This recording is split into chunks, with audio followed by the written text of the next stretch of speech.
question.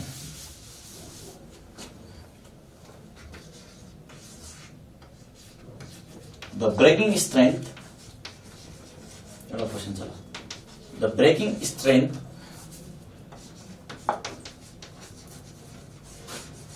of rope. The breaking strength of rope is half the weight of climber. Is half the weight of climber.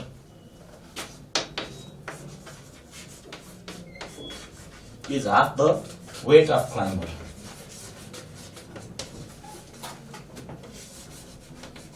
The breaking strength of rope is half the weight of climber. Right? The rope is not likely to break. The rope is not likely to break. The rope is not likely to break.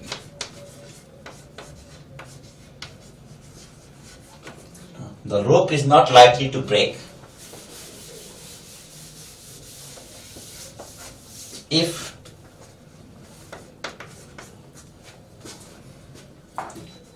climbing up fast.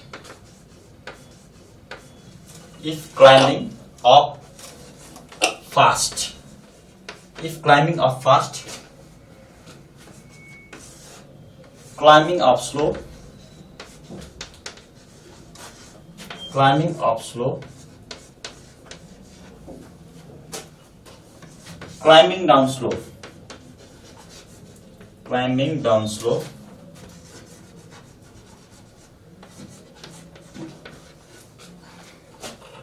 Climbing down fast. Climbing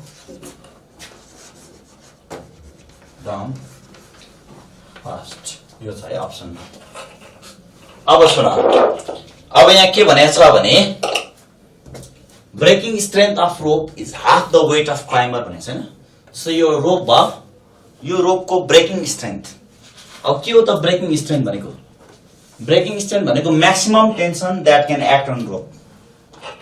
रोपमा लाग्न सक्ने के maximum tension, त्यसलाई भन्छ breaking strength. त रोपको breaking strength कति छ रे? Half the weight of के क्लाइम्बर. अब क्लाइम्बरको मास एम हो भने क्लाइम्बरको वेट कति हो? एमजी. क्लाइम्बरको वेट एमजी हो भने यो रोपको ब्रेकिङ स्ट्रेन्थ. ब्रेकिङ स्ट्रेन्थलाई मैले टी म्याक्स भने हुन्छ के? टी म्याक्स भने कुन टेन्सन हो? Maximum tension. रोपको लागि जुन म्याक्सिमम टेन्सन हो त्यो म्याक्सिमम टेन्सनलाई ब्रेकिङ स्ट्रेन्थ भन्छ. अनि त्यो कति छ रे ब्रेकिङ स्ट्रेन्थ भन त? Half the weight of climber. क्लाइम्बरको वेट एमजी हो भने टी म्याक्स कति भयो? Half mg. यदि टेन्सनको भ्यालु यो भन्दा बढी भयो भने के हुन्छ? यदि रोपको टेन्सन यो टी म्याक्स भन्दा बढी भयो भने के हुन्छ? रोप चुडिन्छ. बुझ्यौ? ब्रेकिङ स्ट्रेन्थ भनेको बुझ्यौ नि? यदि टेन्सनको भ्यालु त्यो ब्रेकिङ स्ट्रेन्थ भन्दा बढी भयो रोपमा भने रोप के गर्छ? चुडिन्छ. यदि टेन्सन सम्म भयो भने चाहिँ रोप के हुँदैन? यदि सम्मको टेन्सन भयो भने रोप के हुँदैन? चुडिँदैन. त्यो हो नि त ब्रेकिङ स्ट्रेन्थ भनेको. कुरा बुझ्यौ? त सुन, अब rope is not likely to break भनेको छ हैन. कुन अवस्थामा रोप भाँचिँदैन भनेर सोधेछ. यो चारवटा अप्सन दिएको छ. Climbing up fast, climbing up slow, यसरी अप्सन दिएको छ. अब यसको लागि हेर, तिम्रो एमजी तल लाग्छ भने टी कता लाग्छ? माथि लाग्छ. अनि यदि पर्सन मासतिर क्लाइम्ब गर्छ भने तिमीलाई थाहा छ नि, यदि पर्सन मासतिर क्लाइम्ब गर्छ भने को ठुलो हुन्छ? यहाँ दुईटा अप्सन छ नि, एउटा क्लाइम्बिङ अप फास्ट र क्लाइम्बिङ अप स्लो छ हैन. अपमा यदि यो पर्सन मासतिर क्लाइम्ब गर्छ रोपमा भने को ठुलो हुन्छ? टी ठुलो हुन्छ. टी के भन्दा ठुलो हुन्छ? T is greater than MG हैन. अब टी एमजी भन्दा ठुलो भयो भने त के भन्दा पनि ठुलो हो? mg/2 भन्दा पनि ठुलो भएन भनेको टी इज ग्रेटर देन के? टी म्याक्स भएन र? रोप जुन रोपको म्याक्सिमम टेन्सन हो त्यो भन्दा पनि बढी भयो टेन्सन. यदि म्याक्सिमम टेन्सनको भ्यालु नै क्रस गर्यो भने रोप के हुन्छ? छुटिन्छ. त यो दुवै केसमा के हुन्छ त? यो क्लाइम्बिङ, चाहे तिमी क्लाइम्बिङ अप फास्ट भन या क्लाइम्बिङ अप स्लो भन, यो दुवै केसमा टेन्सन के हुन्छ त? बढी नै हुन्छ. के भन्दा? रोपको ब्रेकिङ स्ट्रेन्थ अर्थात् टी म्याक्स भन्दा बढी हुन्छ. त्यही भएर रोप चुडिन्छ कि चुडिँदैन? त यो दुईटा अप्सनमा त रोप चुडिने हो. क्लाइम्बिङ अप फास्ट र क्लाइम्बिङ अप स्लोमा रोप चुडिने हो.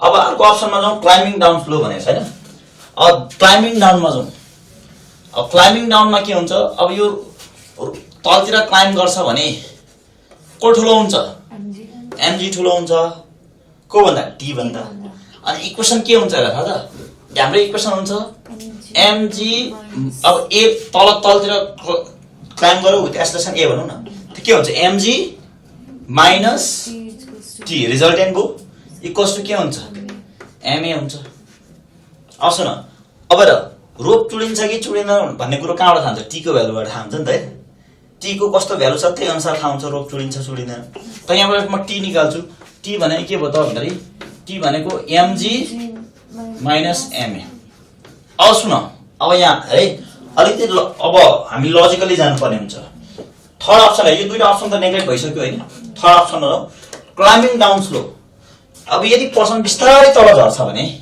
a को भ्यालु धेरै हुन्छ कि थोरै हुन्छ यहाँ थर्ड अप्सन के छ क्लाइम्बिङ डाउन स्लो भनेछ नि त यदि यो पर्सन बिस्तारै तल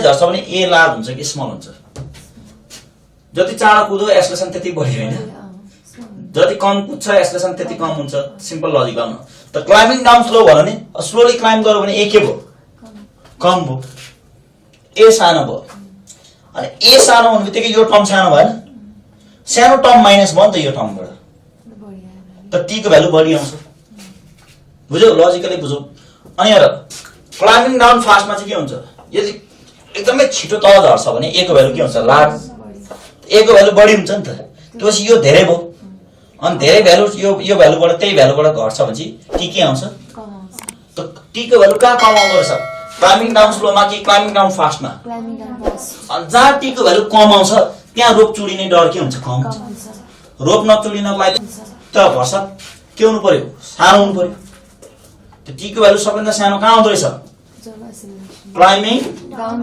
फास्टमा आउँछ सो हाम्रो एप्रोप्रिएट आन्सर यो would be climbing down fast. So the rope is not likely to break when climbing down fast. यसरी लजिकली सोध्न सक्छ के क्वेशनहरु तिमीलाई इन्ट्रान्समा है कुरा बुझ्यौ